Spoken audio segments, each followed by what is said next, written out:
Welcome to Jets Rewind. I'm Marty Schupak. I'm in Valley Cottage, New York. I'm joined by Ralph Schrager, who is in Massachusetts. Happy Thanksgiving. We're recording this on when recording this, Ralph. It's Saturday, November 25th. We're Day doing after Black Friday. after Black Friday. We're doing this at 5 o'clock. And we're doing this after the Jets once again embarrassed everyone within the organization, losing in a 34-13 manner in a typical Jets way, in a typical Jets fashion, where there were a lot of things that were a microcosm of the way the season in the last 10 years have gone. I know everybody's going to pick out the pick six at halftime. And Ralph, if you remember, I had said last week that's exactly what I thought the Jets had a chance to do in Ashton Davis against Buffalo. Yeah, yeah. Intercepted. I said all he had to do was, he fell down, but if he didn't, all he would have to do was beat Josh Allen. He was the only one. So that's like kind of the difference. But you know what's funny, Ralph? We'll get into it in detail.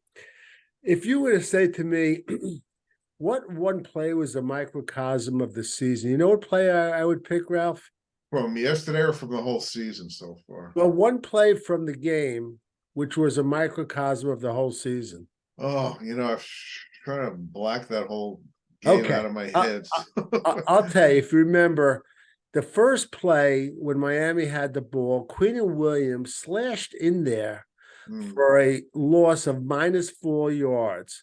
Of course, a flag was thrown, Well, and that's in the bylaws, I think, for the Quentin Jets. Jefferson gets hit with a 15-yard penalty to negate a tremendous play by probably our best ball player. Ralph, I was just beside myself, and I'm just going nuts with this whole administration. I have a lot of different thoughts. The game was a disaster, and we don't have a quarterback. I know it was announced today that Tim Boyle is going to be starting against Atlanta. He did a couple of small things well, but so many things bad. All right, Ralph, give me your immediate thought. Again, our offensive line cannot open up a Yeah, hole for Brees Hall at all. yeah, I know. I want to get into the offensive line in a minute. A couple of listeners sent me thoughts. One is that from superfan Matt Lewis. He's worried about Max Mitchell's lower back because he's picking up quarterbacks on every play after he gets beaten.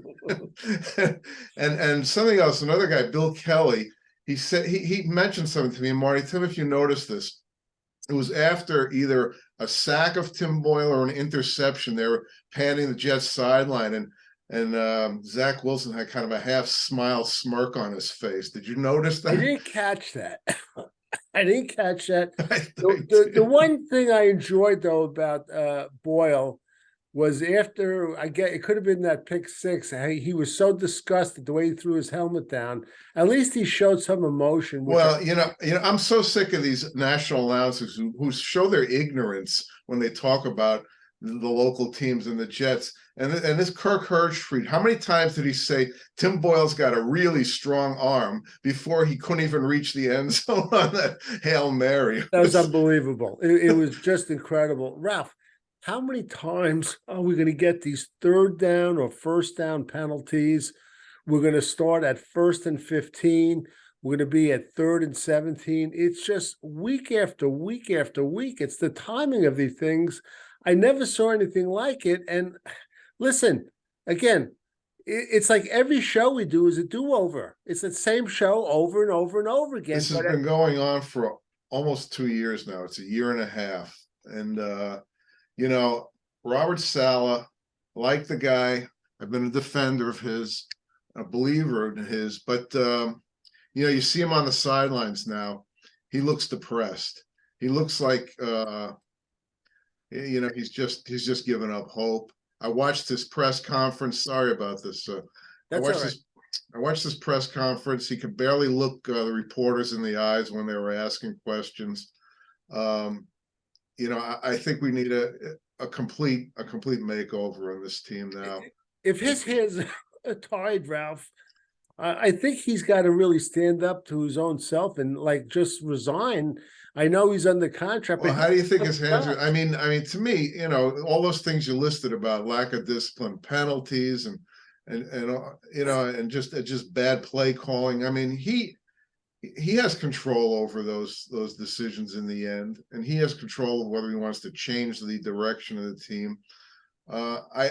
He's got to take a lot of the blame, and so does Joe Douglas.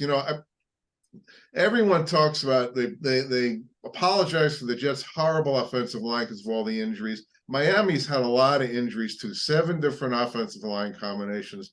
They're doing just fine. So it's not just the injuries, it's the fact that who do you replace them with and who's doing the coaching. How many offensive line coaches have they hired over the years, Martin, sold us a bill of goods that this guy is one of the best in the business, and he gets to the Jets and it's a train wreck. It happens over and over again. Listen, I'm going to surprise Jet fans, and look, I'm going to get into Joe Douglas's biggest mistake. We all know what it is, but I was doing some evaluation when it came to free agents since the year 2020. He has signed 12 offensive linemen, and for whatever reason, injuries, whatever, it just hasn't worked out. In 2020, he signed Greg Van Routen, Connor McGovern, George Fant, Alex Lewis. Nothing in 2021, 2022, Lakeland Tomlinson, Dan Feeney, 2023. He signed the guy Tyler Cologne, Adam Pankney, Wes Schweitzer, Billy Turner, and in our practice squad right now, Roger Scaffold and Scaffold and Jake Hansen. He has made attempts, and I don't want to say he's just taking names and throwing mud against the wall. I hope to think that he has some logic about it. The biggest thing with this guy was, and unlike the 49ers, who let go of their quarterback draft pick, what was his name, Ralph? Trey Lance, yeah. Trey Lance. He kept Zach Wilson on the squad too long. He should have cut him like after last year. There was absolutely no need to keep him. I knew he was a bust. The second preseason, I knew he and I kept going on record. I didn't see any improvement.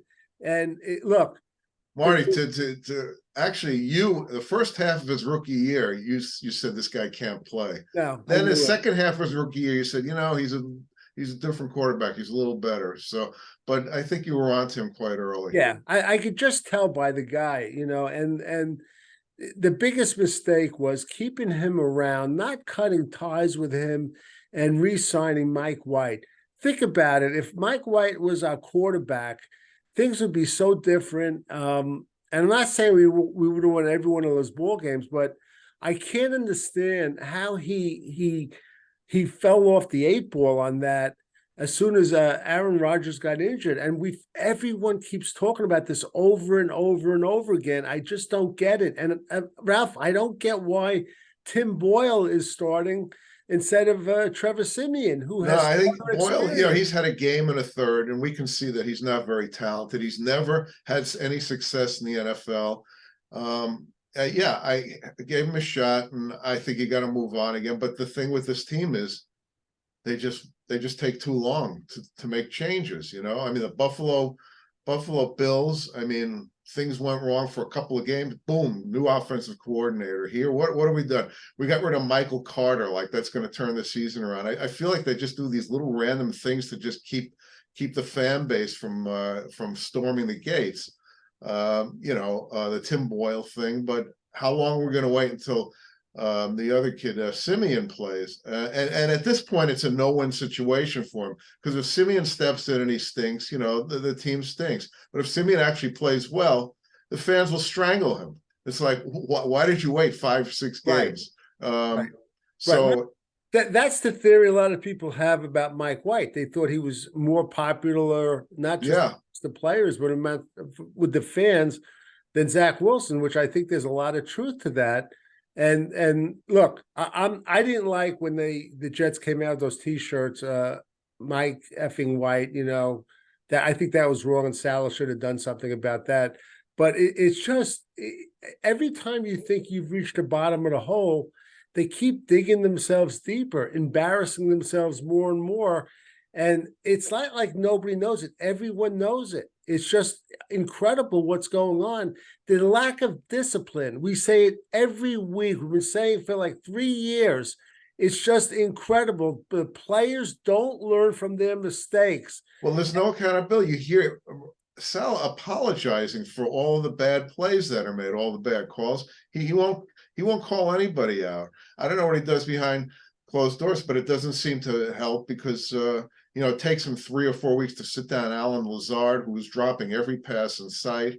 They react too slowly to problems. Like I said, I think these are their hand holders. And and of course, then there's the Aaron Rodgers thing, which is a whole nother discussion because there's just so many ramifications about where we go from here with Rodgers or without Rodgers, and are we stuck with Hackett or are we stuck with Saleh and Douglas? I mean, our situation is so unstable right now. Ralph, and there are other, like, I don't know if you call them intrinsic problems, other things going on.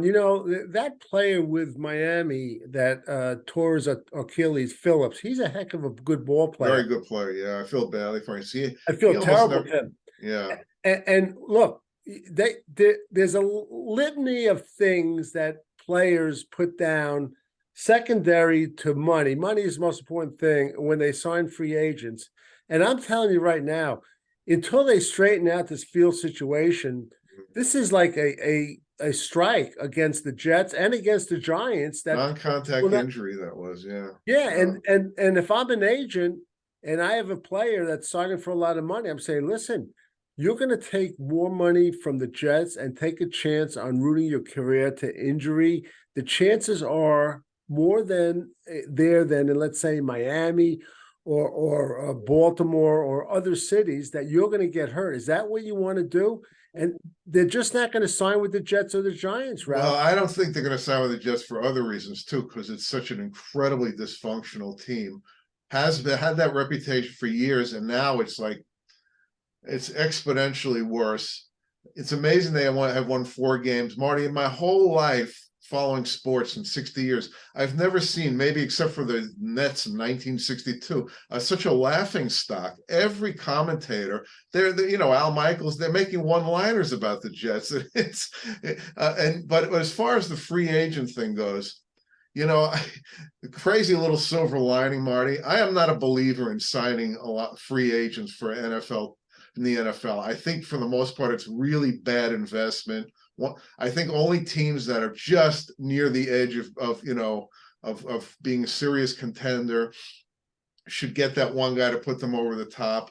You look at Joe Douglas's record, and even before him, the Tremaine Johnsons and the Le'Veon Bells, and I mean, Marty, terrible. It's just terrible. I think you got to build a team the right way, and this is a problem with all of my New York teams, the Knicks, the Mets.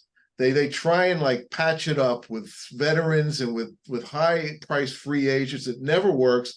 And you see all these other teams that go down to start from scratch. They build the right way. Marty, Cleveland Browns 5 years ago were horrible. They're a good team now because the Jets were horrible. And Cincinnati, horrible.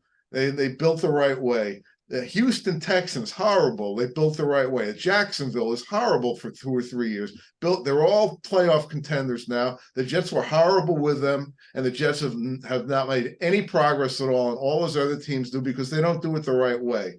It's just that philosophically, and the Aaron Rodgers thing is just another example, a huge example of it. And I don't see any light at the end of the tunnel right now. And I'll be honest with you, and I'm going to get on our owner because I've been sticking up for him, but I'm getting under the impression because I read a lot on Twitter about this guy. And keep in mind, he bought the Jets for $635 million.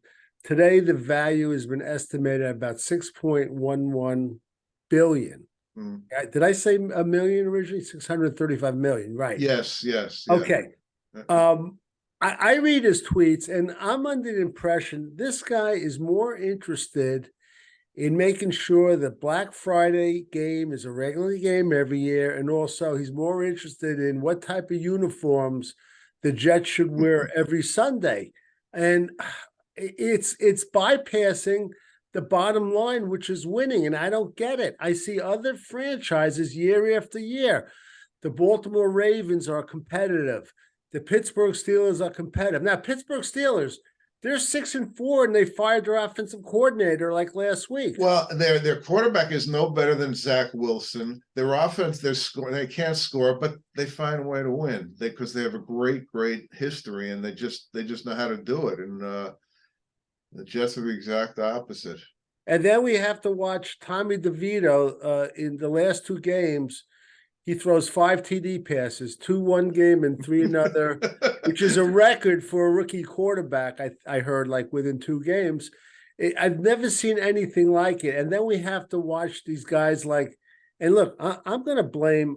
I don't know where this thing is going with this Aaron Rodgers. We're going to hitch our wagon to this guy. We say this every single week. A 40-year-old coming back from Achilles injury.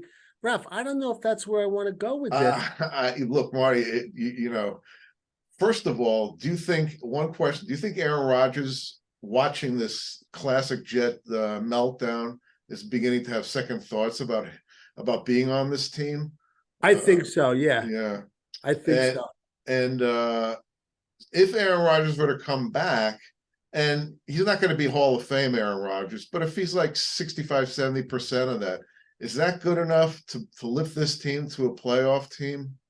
I don't like the way it's going. And just so you know, a rumor came out this week. Again, it's a rumor that there was a behind door handshake deal with Woody Johnson and him about if Brady gets a piece of the Raiders, that somehow Aaron Rodgers is going to get a piece of the Jets, which I don't really think that's true. But it just seems like, he's the general manager. He's running things right now, and it's hurting the Jets. It's hurt the Jets from day one, and it's driving me crazy. And thank God they benched Alan Lazard. I don't know if that was a salad decision. It was a decision by committee, but thank God they benched him. And all the negatives, Ralph, I mentioned, I know he had a penalty early. Thank God. It looked good that Jason Brownlee caught 2 passes. Mm-hmm. It looks like he could catch a football, but this Aaron Rodgers deal is just killing this franchise. And when you look at the cap situation, like down the road, it's going to set this franchise back like years. It's just going to be a quagmire. And then they're talking about giving up a number 1 draft pick to Vontae Adams. I don't want to do that. No, that would be unbelievable. I mean, how many times you can hit your head against the wall before you realize you have a headache? Marty, I'm sorry. Go on. I just don't want to sign these guys like that. Everything looks great on paper. Lakeland Tomlinson looked great on paper. Okay. Greg Van Round looked great on paper. Connor McGovern looked great on paper. I remember Tevon Coleman, the running back. He looked great on paper. Corey Davis looked great on paper. Carl Lawson looked great on paper. Wow, what did we get out of Carl Lawson in 3 years? Jared Davis looked great on paper.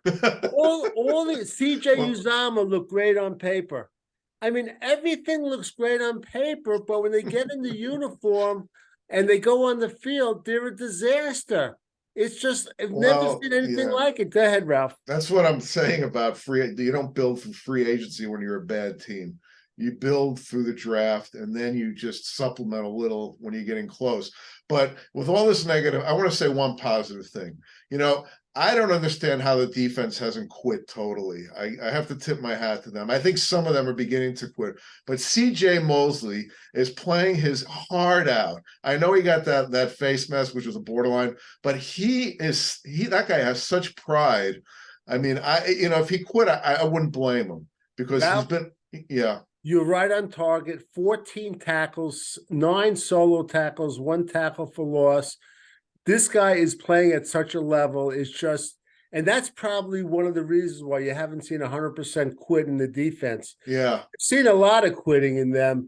And we say it week after week after week about Whitehead. Why is he on the field? We see him whiff all the time. And listen, I'm going to tell you, I'm going to mention the name. He made a bad play but I want Ashton Davis on the field.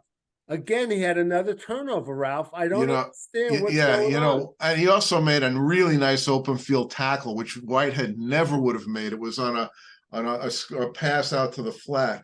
The thing about Whitehead that's amazing is, last year we were all over him because, and I'm going to adjust Go ahead. my screen here. We were all over him because he was trying to make these highlight tackles, laying his shoulder and bouncing off. Well, now he can't even get a finger on guys. He doesn't take the right angle. He You doesn't talk about know. Ashton Davis. He doesn't know what he's doing. Doesn't know what an angle is. You're absolutely right. He's just you know what he reminds me of? On that Hail Mary when they were running it back.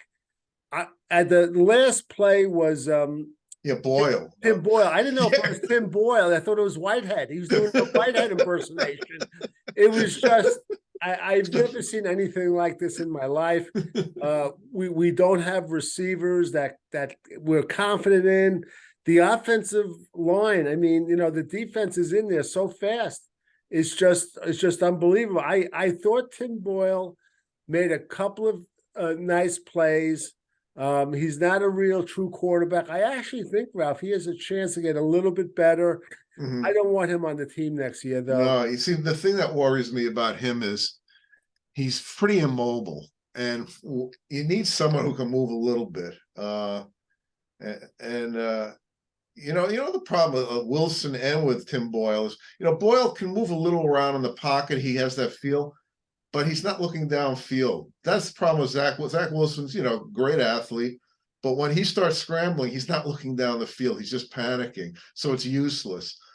You watch like Tua, who I'm not a huge fan of, but when he's moving around, he's always looking down the field and he finds guys. And Justin Herbert and Josh Allen, our guys don't do that. I don't know if that's coaching or that's just they can't do it. I don't know. Yeah, and talking about Tua, it's the old thing. I mean, you take chances. He threw two interceptions and one pick six. But if you saw that offense, I mean, they're coached. I mean, they kept turning the corner on the run. They kept using the width of the field either. Yeah, on what did the Jets again? What's his name? Bryce Hall. Bryce Hall. His only good run was around the end, and then they just go up the middle, up the middle, up the middle. Did you notice the Dolphins? They were using corners on the running plays and on the passing plays. Yes. I was sitting there watching with family. Go watch them use the corners. Watch how they use it when they have the guy in motion, either Tyreek Hill or the other one. It's great. I say that's what the Jets should be doing. Well, McDaniel's an offensive mind, and Saleh is not, and it makes a huge difference. And of course, I'm already thinking Saleh's going to be gone, and who are we going to get? And of course, the hot commodity is going to be the guy on the Lions, Ben Johnson. But the problem is, he's going to get his choice of positions, and the Jets are going to be on the bottom of the list for everyone. The Jets are going to have to take a chance on someone who's either, had a couple of chances and hasn't made it, or a guy who we know nothing about, because anyone who's sought after is not going to want to come to the Jets. Right. One of the biggest reasons is because they want to come to a place where there's going to be a quarterback. And right. Perfect example, that's the hot rumor about Belichick going to the Chargers. Mm-hmm. Because they have a quarterback in place. I don't know how they're going to get someone here. You're right. They're not going to get their first choice. First, it's going to be way down the list, and maybe they'll get lucky. They'll find a diamond in the rough. But every arrow is pointed down for this franchise right now. But again, we keep bringing this up, and are we sure they're going to get fired, or do you think they guaranteed one Aaron Rodgers year? I'm not sure they're going to get fired, but it's going to really, really anger. They're going to hear a lot of booing next year. The minute the first play goes bad, maybe one gets fired and one doesn't. Maybe, I don't know. I think they're both. I think we should clean house. I think we should trade some of our assets for draft picks and just start from scratch. It's a shame with Joe Douglas, because if he just handled, I mean, look, the first draft, I think Adam Gase had some say in that because he got Joe Douglas a job. I'll say that to my dying grave. I really do. I have no proof of it. But except for the Zach Wilson deal, he's been doing a pretty good job with the culture and everything. But that thing is going to stick with him. Well, a lot of people have a lot of don't give him quite that much credit. Most Jet fans I read feel that other than last year's draft, the other three drafts have been lousy. Becton and Denzel Mims. You have obviously Zach Wilson. This year's draft is not looking that good right now. Ralph, I wanted Tristan Wirfs, but it was at the time. You think Mekhi Becton was a real horrible pick? No, I don't blame him for that. Do you think guys at the guys time, get injured. Yeah. do you think Denzel Mims was a horrible pick? We liked No, him. I wanted him too. Now, but you know what? We're not the ones who are in the hot seat, though. That's the thing. Right. Now, I was doing an analysis, Ashton Davis there. I mean, the second, third round pick, Jabari Zuniga was awful. Yeah, it was horrible. The Michael Pirine, awful. Captain Morgan, the quarterback, was awful. Cameron Clark got hurt. He's out. Bryce Hall, that wasn't bad. Braden Mann didn't work out. I didn't think it was a pick at the time. 2021, Zach Wilson, we all know about that. AVT. Now, this could be a guy that gets injured every year too. Well, he didn't have a history of it. That's the thing. I mean, you draft a guy with a history and he gets injured, that's on you. But he hasn't had a history, so I can't blame him. I don't know what he's going to be like. They're coming off an Achilles, though. Elijah Moore, I think it was a good pick. I can't blame him because I didn't like the way he was running routes towards the end. Michael Carter, the running back, I thought was a good pick. Jamie Sherwood, he's like the new Ashton Davis. He's like he's turning into something. Michael Carter was a great pick.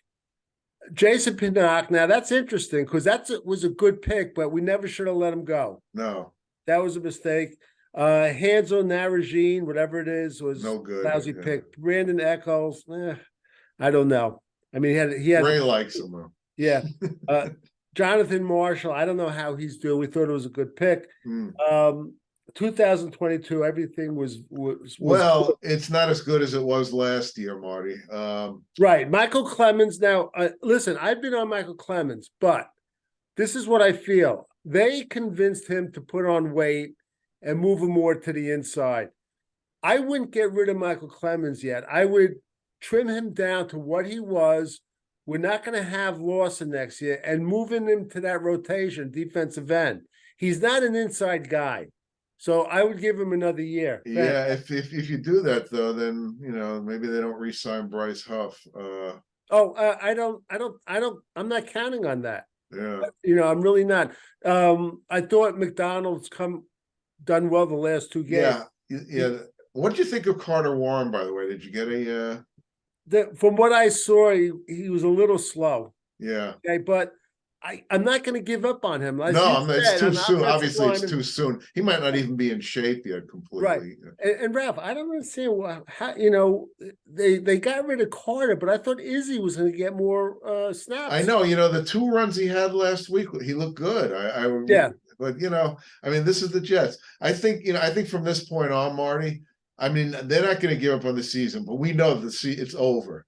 This team is going nowhere, and I would play all the rookies, all the young players, just see what you got with them, give them experience. They're not going to do that though. They're going to try and salvage something out of this. And, not going to happen. Of course, it's not going to happen. But I know he's going to try to paint the good face and all that stuff. Yeah, grab a couple more wins, right? I'll say it again. I know you and Ray against it. There's no guarantee. We all know if you pick a quarterback in the first round, that he's going to be any good. But if I'm the Jets, I pick a quarterback in round 1 and a quarterback in round 4. Marty, I would be on with you if I knew who our head coach was and if he was an offensive mind who's handled quarterbacks. Then I could do with that. But to give another rookie quarterback to Robert Saleh? No. Well, I understand what you're saying, but you see, let's say that Aaron Rodgers does come back. This is the situation where Ray, Ralph, and Marty have been promoting. When you draft a quarterback, have him sit for a year. Yes, but yeah, of course, Aaron Rodgers is 40 years old, so Well, we you get have to have four. Then you're going to have four quarterbacks. You're going to three. All right, just no. You're going to have to. I want two rookies, and oh, I you want want two a rookies? veteran as a backup. And you're going to have to do it. You know what else they're going to have to do? I was going to say this on 2 Minute Tuesday. I'll get into it, but I was looking. Most teams will carry like 8 or 9 offensive linemen. The Jets have got to change that until they get over this bad luck. I would say carry 10 offensive linemen, activate 8. Mhm. Just because what they're going through. Now, all these coaches will say, oh, you can't do that. It ruins the other personnel. We have special teams and all this. Think about it, Ralph. Special teams, there's 20% less special teams because of the kickoffs, right? Yeah, yeah. You don't have to have a special teams guy who that's his only function. You can't do that anymore. I Mhm. think they have to devote more roster spots to offensive linemen the way they're going down. Mhm. And it's not just the Jets, it's everywhere. Look at the Giants. I Look at know, but if you just the too. filling it with bodies, or can you find some guys who can play? And can they not play for the Jets and then they go to other teams and they seem to do a little better? I just don't understand. It's the uniform, Marty. I What don't is know it? what it is. And part of it, they got to do something about this turf. They just have to do something too. That's a giant jet thing. Uh, I don't that's care what they're telling me with studies. I don't buy it. This mm, guy from the Miami went down Phillips. He's a heck of a ball player, and it's a shame too. It really is because I don't. I'm one of these Jet fans. I don't hate the Dolphins. I like the coach. I think they're an exciting team to watch, but it's a shame. So, all right, Ralph. I guess Ray's not making it. He's going to be a spectator. well, Ray is in mourning because the Buckeyes got beat. It was a great game. Congratulations to, and there was a lot of Wolverine alumni around the New York metropolitan area. Congratulations to them, and Well, we all love Jim Harbaugh, right? that's it. That's it. Yeah, Maybe he'll come to the Jets. Well, that was a rumor a few years ago. Yeah. You it see, and was. nobody wants to. Why would you come? If they called you up and said, "Marty, you want to coach the Jets?" Just like, No, I don't. no, I But don't want to coach the Ralph, Jets.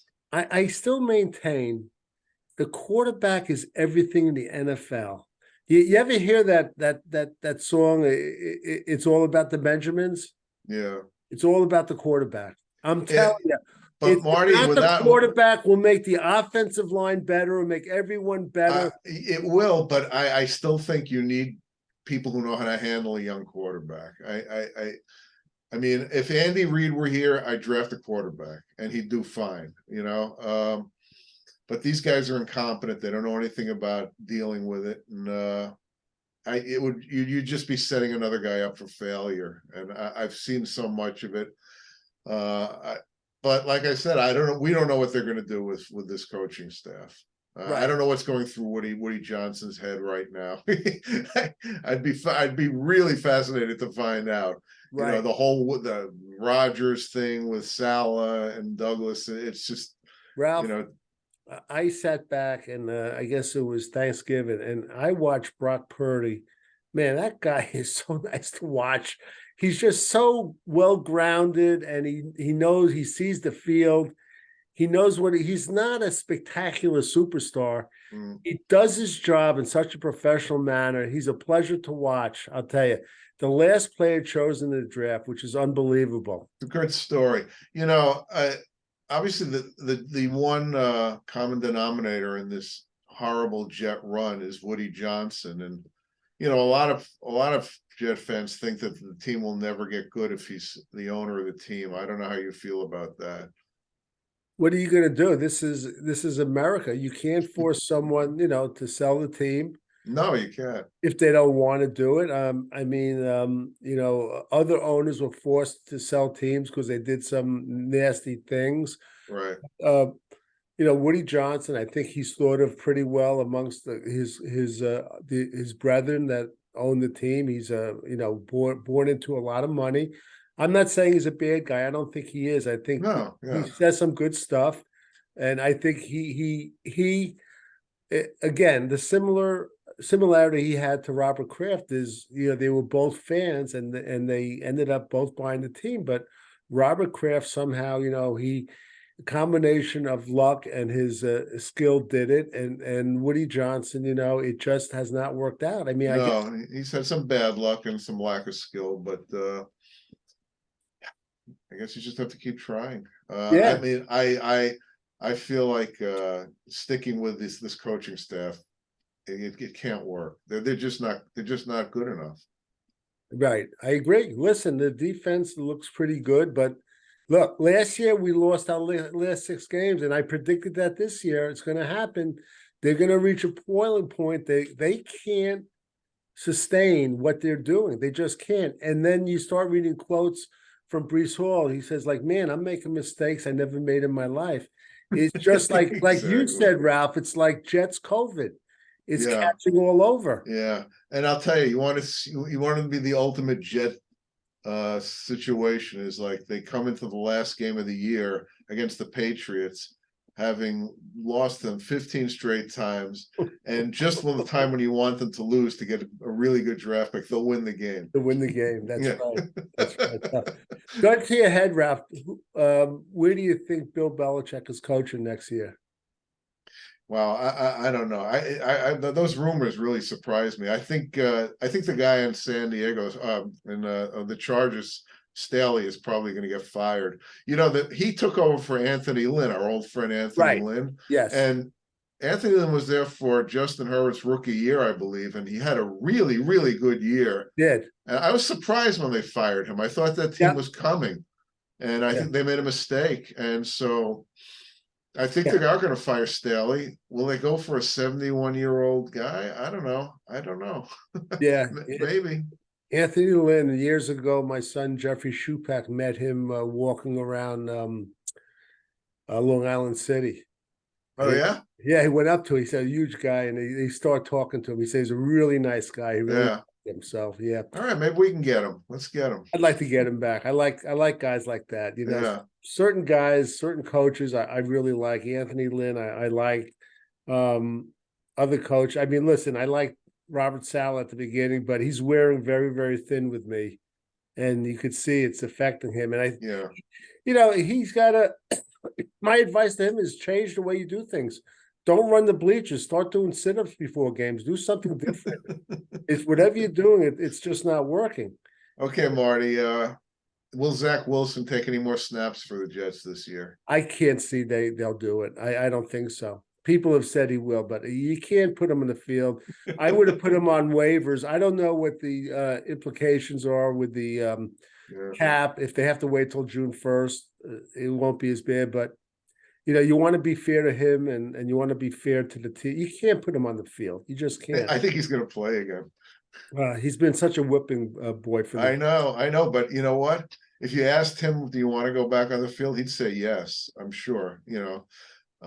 Because these guys think that the next game will be the first.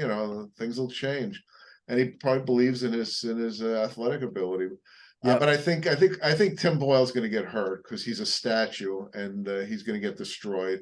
And Well, then it'll be Simeon and Wilson behind him. And then we'll see. if that's the case, that'll happen. Yeah. All right. For Marty Schupak and Ralph Schrager, Ralph, thank you for the last minute notice. I just was driving down from Connecticut home, and I was telling my wife, I got to do a show. I said, this stuff is building up. I'm just going. Yeah. So it worked, which is good. It's therapy, Marty. It's therapy. It is. That's why you got to keep doing it. Okay. For Jets Rewind, until next time, we'll be on there during the week because some of the fans may not show up. You might see a lot of Atlanta Falcon fans, but the Jets Rewind, Ralph Schrager, Ray Cliff, and Marty Schupak will be back during the week. And listen for our 2-Minute Tuesday. Until next time.